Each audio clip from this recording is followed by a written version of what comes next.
என்ன சொல்கிறதுன்னு தெரில. அப்படிங்களா, சரி ரைட்டு, ஒன்றும் பேசலை. அப்படிங்களா, மனசு கஷ்டமாக இருந்துச்சு. நான் கிளம்பி வந்துட்டேன். வேலையை முடிச்சுட்டு தான் வந்தேன்.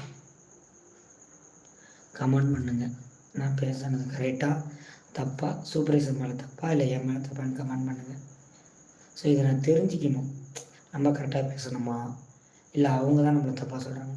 நான் என்ன கேட்டால் வண்டியை போய் நிப்பாட்டிட்டேன். என்ன சார் பேசிக்கிட்டு இருக்கீங்க, கிளம்புறீங்க, என்ன சார் இதெல்லாம் மரியாதை, இப்படி தான் பண்ணணுமா?